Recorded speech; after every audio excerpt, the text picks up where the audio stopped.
It is October 1954, and the calendar marks the punctual beginning of a new school year.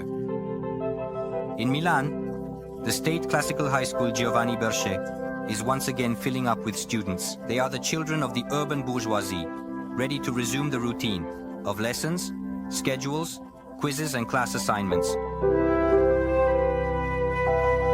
This year, however, something has changed. There is a new teacher who, for the first time, crosses the threshold of the school. His name is Luigi Giussani, and he is just over 30 years old. Awaiting him is the mirror of an Italy that is writing a new chapter in its life. An Italy made up of young people who want to be protagonists. It is from here, from these classrooms, that our story begins.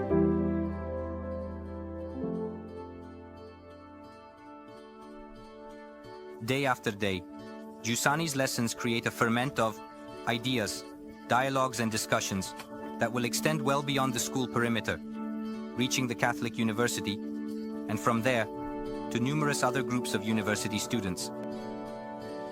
A journey that will be the basis of his most famous book, The Religious Sense, a long seller, now translated into 23 languages. In this podcast, we will discover the contents from the voice of Giussani, recorded in Milan between 1978 and 1985, during the cycles of meetings with students from various universities. In this first chapter, Giussani will introduce us to the three methodological premises that he considers necessary to address the theme of the course. The first is called Realism.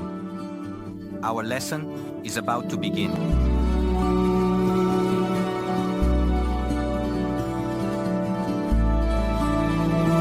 This podcast collects the university lectures given by Luigi Giussani between 1978 and 1985 for the first time in his own voice. It is called The Religious Sense.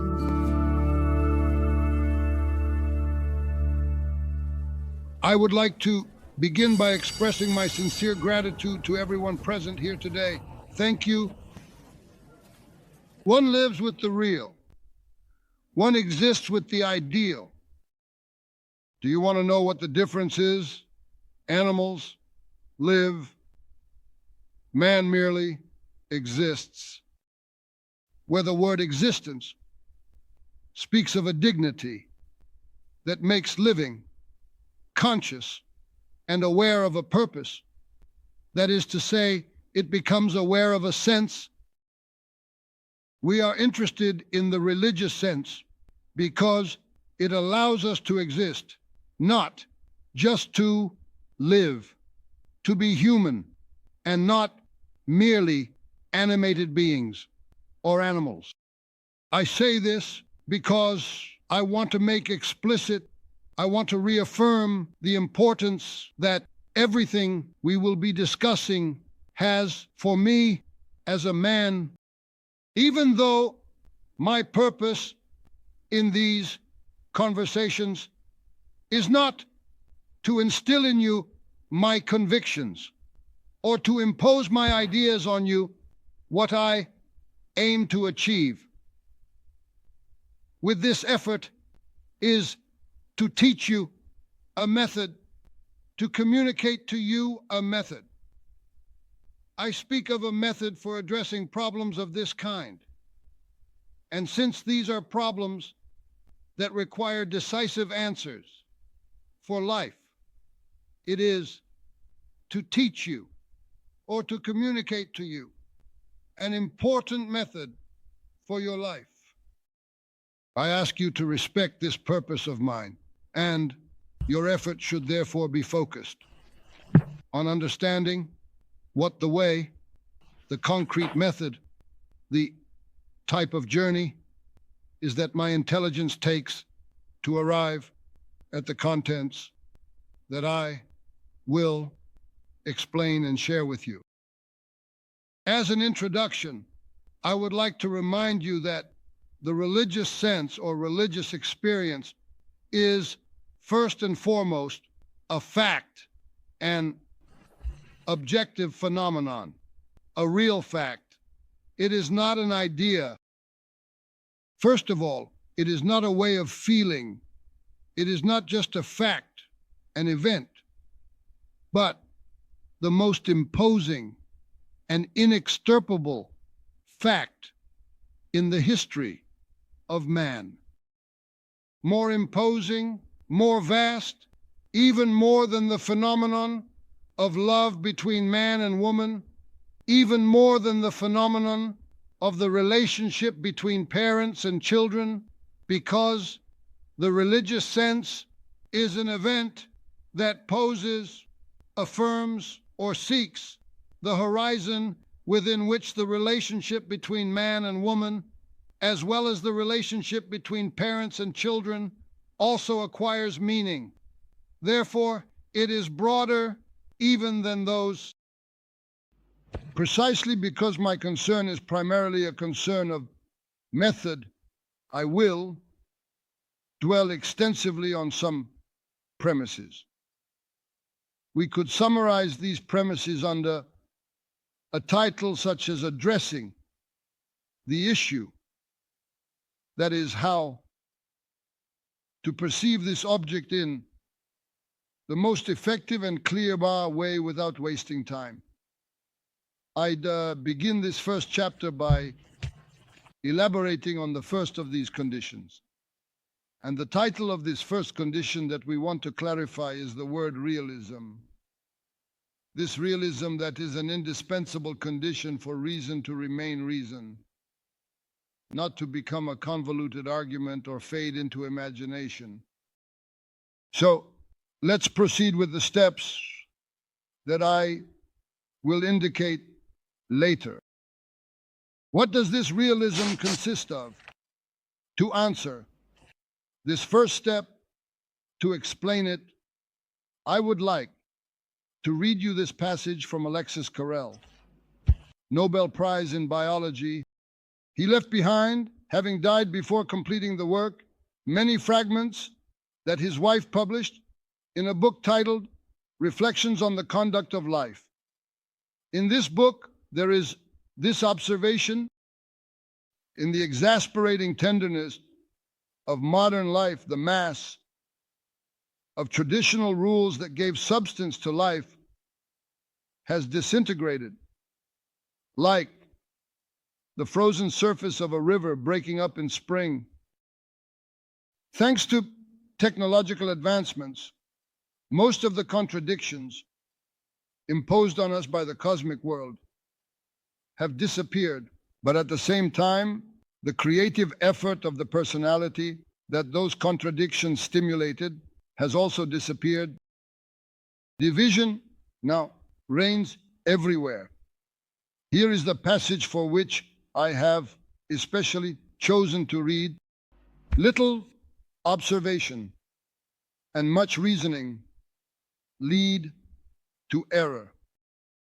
Much observation and a little reasoning lead to the truth.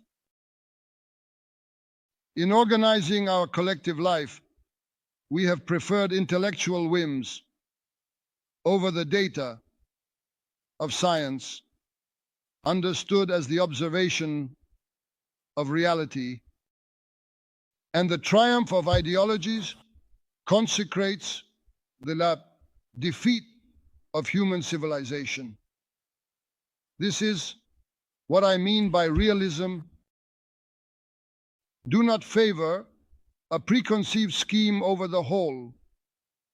Passionate and persistent observation of the fact of real events. So we must also approach this real fact, which is the religious sense. Now here is a second step. How should we tackle this fact? How should we approach it? And above all, one must not surrender to the opinions of others, because that would be alienation.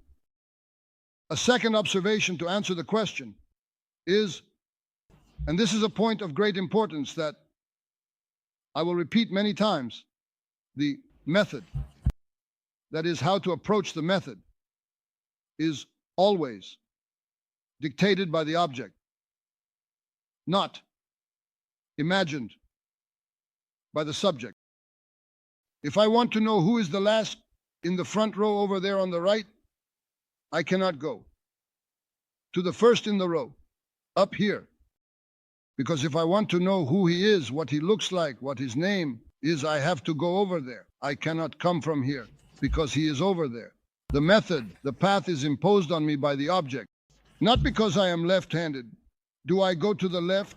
Nor because I have preferences. For a certain political position, do I go to the left? I must go over to the right because he is on the right. The object imposes the method itself. I should not imagine it. So, religious experience is a phenomenon of my person. It is a fact that occurs within you.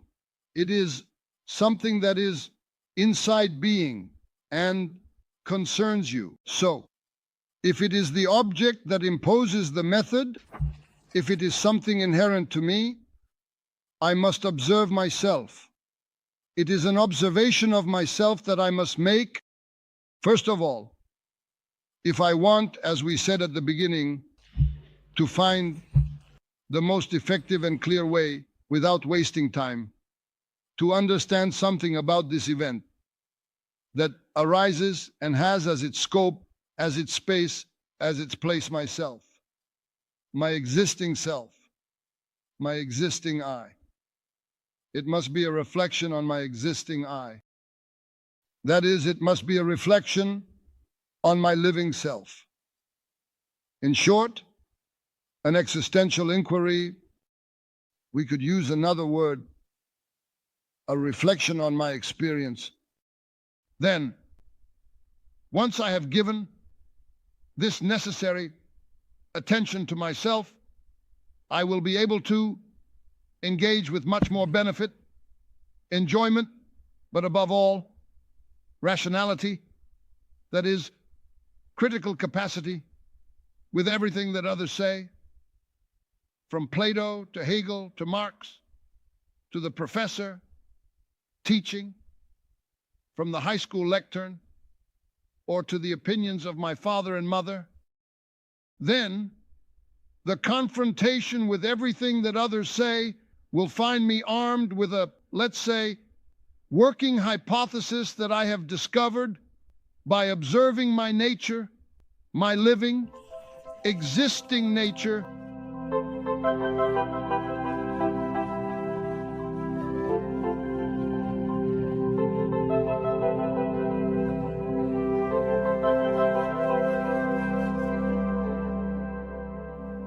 Another step, one must distinguish trying something from experiencing something.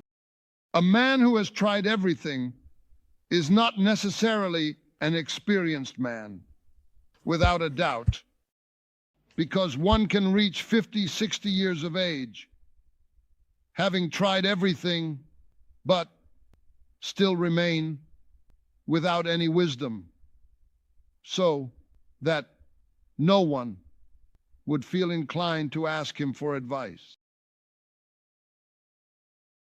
Conversely, a young person who, having tried things to a much lesser extent than previously hypothesized, is wise. What differentiates trying from making an experience is the comparison with an ideal. What one tries when compared to an ideal criterion then becomes experience. And experience matures because trying can destroy a personality. Experience builds it. But experience is a trying that ascends to human dignity precisely because it has become a judgment. In fact, comparing and confronting what one feels with an ideal value is called judging. let's take another step. But what ideal criterion? Please pay attention to this passage because it is among the most important things I can tell you. What ideal criterion? Well, this ideal criterion can be acquired from the outside, from outside oneself. But adopting an ideal criterion for the things one lives and experiences, induced from the outside, this is alienation. This is alienation. The meaning of what we are would depend on something outside of us that ultimately reassembles itself through labyrinths of all kinds and devious paths into what I simply call power. Alternatively, there is no alternative, or this ideal criterion is found within us. Here, too, a distinction must be made because it can be discovered in us as a part of the sedimentation that the external influence has acted upon our existence. Father, mother, teacher, aunt, grandmother, friends, teachers, etc. Not in this sense because it still comes from the outside, but is obtainable within us as a given with our nature, given together with our nature.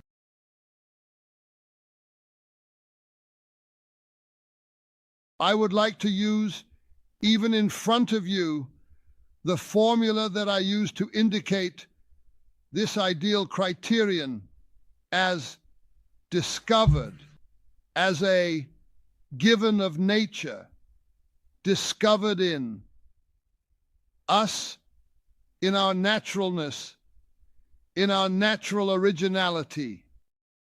The first time I taught religion class at Berchet High School, during the first hour, I started by saying, and since then, every time I have a new audience, I always begin by recalling this. So I was saying, guys, I ask you for one thing. If you don't want to grow up as alienated slaves, get used to comparing everything I tell you, but also everything that the other teachers will tell you with your elementary experience.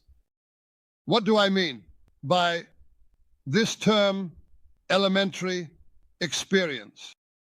I intend to highlight that complex of evidences and original needs that constitute the structure of the inner face of any man born in the North Pole or in the African desert, whether he was born 30,000 years ago or will be born in 30 million years.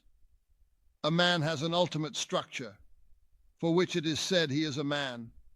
He has a facial structure, a face that is made up of a complex of evidences and original needs, such as the eyes, the nose, the mouth, and the ears. And it is with this baggage, armed with this baggage, that man is thrown by the impulse of nature into, I say, the universal comparison, into the relationship with everyone and everything. The ultimate ideal criterion for judgment is elementary experience, which is composed of evidence and original needs. There cannot be a man who is not born with the desire, with the need for truth, with the need for justice, with the need for beauty, with the need for happiness, with the need for love. They are evidences and needs before which there is nothing, with which everything is faced. In the end, I remember a phrase by Aristotle, which says, "It is madness to question the reasons for what evidence shows as it is.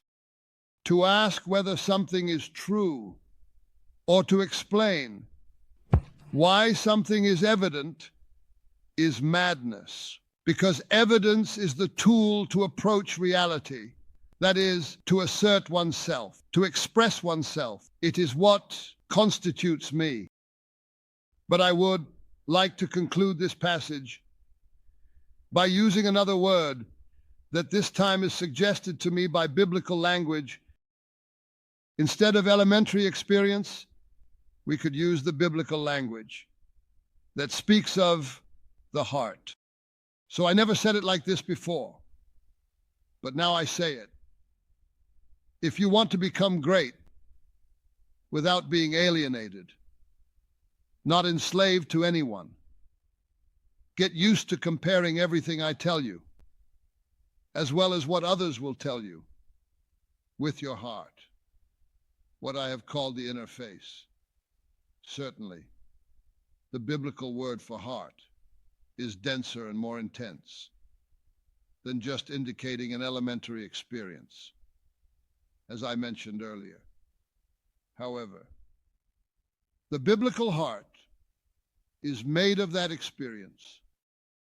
In fact, we could define it this way, and forgive me if I read it slowly, because it is a definition that seems important to me. The heart with which we must learn to compare everything if we do not want to become victims of fate is the drive.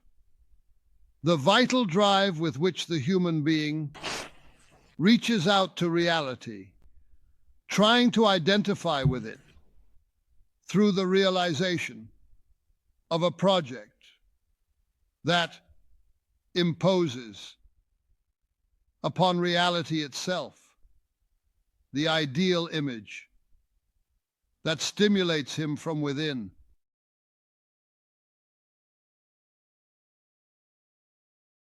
I will make a comparison to help you understand how this elementary experience or this heart works.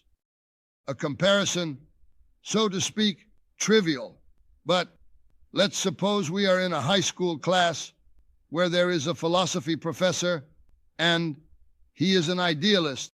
To explain his position, whether Hegelian or Gentilian, he says, "You see, we all have the impression that this is a sheet of paper as an objective reality outside of us, but if you do not know it, if you do not see it, you do not know it. It does not exist. It does not exist because the consciousness of the world called I does not exist if you do not know it.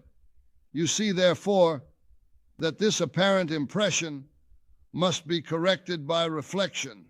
It is thought that generates reality.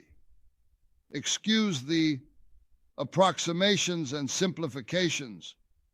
Then a great flu epidemic occurs in the city, and the philosophy professor falls ill.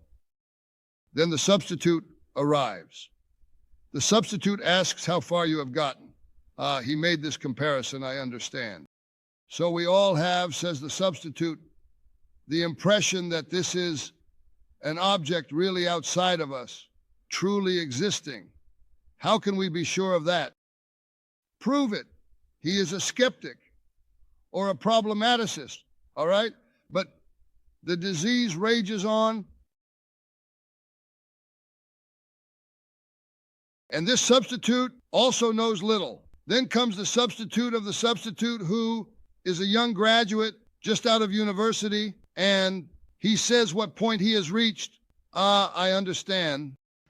Certainly we all have the impression that this is a sheet, an object outside of us, a piece of paper, an object outside of us.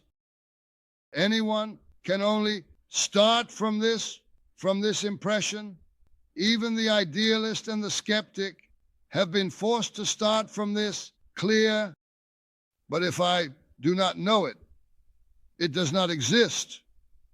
You see then that knowledge is an encounter between my cognitive energy and the real object. Without this encounter, there is no truth. You have three different positions. What usually happens, it happens that the students take sides for various reasons, choosing based on their sympathy for the philosophy professor, the sympathy the professor has for them, or because it corresponds more to a mood they are experiencing at the moment. But this is reacting, not choosing. It is not rational. Here is where rationality lies.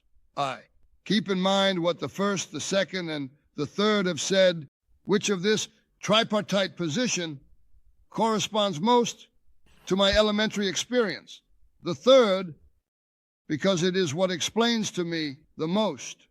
It does not exhaust, but it explains to me more about all the factors of evidence, because I am saved by the evidence of the objectivity of the sheet and the evidence of the creativity of knowledge, the vitality of my cognitive ability.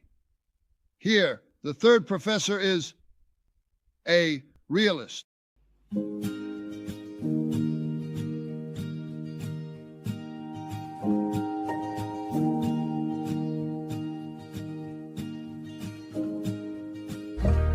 Let's make another point. If the ideal criterion is inherent in each of us, everyone makes a comparison differently from one another. If the source of the criterion is within me, I am different from you.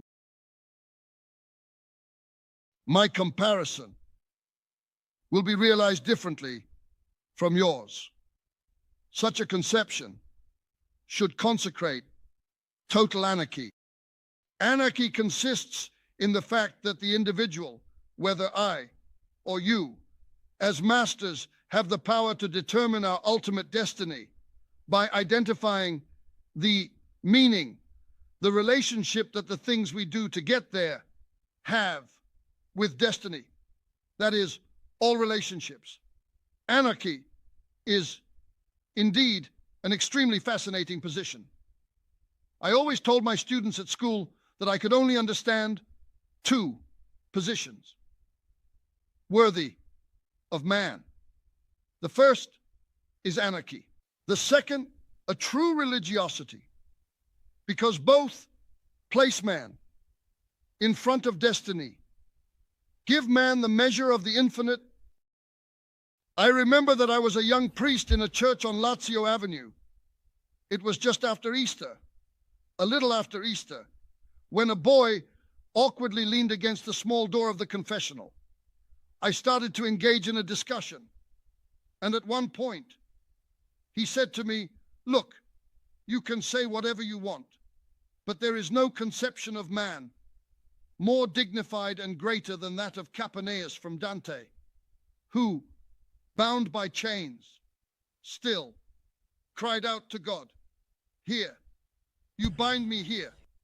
I cannot free myself from here, but you cannot prevent me from denying you, from blaspheming you.'"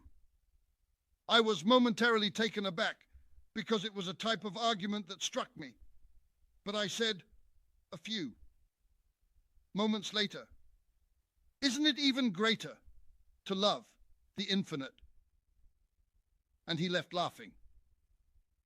In September, I saw him arrive, and he said to me, "You know, I receive communion every day." I asked what happened, and he replied that his last phrase had ruined me inside all summer. 15 days later, I was killed in a car. Anarchy is certainly the most suggestive aspect, the most tempting one, because it is the most human, because man is in relation to the infinite. Therefore, man either rebels against the infinite or loves the infinite.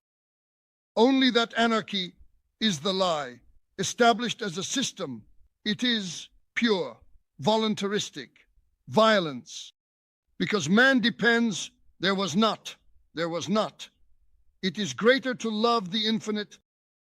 That is to embrace the mystery, reality, even in its original mystery. Man affirms himself by accepting the real. So true is it that man begins to affirm himself by accepting to exist. That is to be so. How do we overcome the implicit anarchism that seems inherent in what I have argued, that the criterion is immanent to the self? We overcome the difficulty by observing that this criterion with which nature launches me into the universal comparison also launches you into the universal comparison. It is the same criterion in me and in you, and it is this that allows us to engage in dialogue, this that makes us companions, and this that can even make us friends, sharing, understanding, and passing from one to the other what is the experience of the first and the second. Reading Homer, I find a fascinating suggestion for today. The elementary experience is common to me and to you, to the man of the Toirano cave as well as to the man who will exist in 30 million years. It is man. For this reason, my friends, the greatest sign of maturity is knowing how to delve into the past, because one finds already expressed in a grand way what is only hinted at in the elementary nature of their young age. Last step. It is not easy to use this criterion. It requires effort.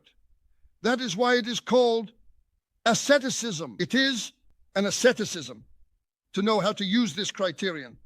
One must continuously break through the sedimentation that continuously reestablishes itself, determined by the influence of others, favored by our own reactivity, because we immediately adhere to that external influence that caresses our reactivity, our instinct, our self-interest, not the truth of ourselves. Everything is addressed according to a common mentality, one that is supported and propagated by the power through all means. Thus, a great encrustation occurs that alters the evidence of those original criteria, so much so that one says, but I do not feel this need. He does not feel because he is inside a tomb, beneath a mountain of earth, to contradict the sedimentation introduced and induced by the coexistence and connivance of our instinctive momentary interest, to contradict this sedimentation in order to continuously retrieve the purity of these original criteria must challenge oneself. It is unpopular with oneself, but above all, it must challenge common opinion. It is very highly unpopular, in coexistence and peaceful. Thus concludes the first lesson, taken from the course obtained between 1982 and 1983. Giussani encourages students to ask themselves questions, to reflect on their own experiences, and, indeed, to use them as a true tool of knowledge. It makes use of the languages of poetry and philosophy, as it has done before with those of art and music. We will see a passionate dialogue grow, capable of speaking to anyone, to those young people, just as to us today.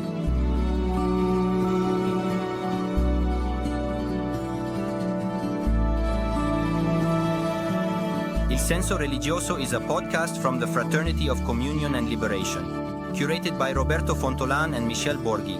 The voice is that of Michel Borghi. The production is by Cora Media. For Cora Media, The editorial care is by Marco Villa, with the collaboration of Francesca Brusese. Producer and editing by Matteo Scelsa. The studio sound engineers are Aurora Ricci and Emanuele Moscatelli. Editing and post-production by Mattia Liciotti.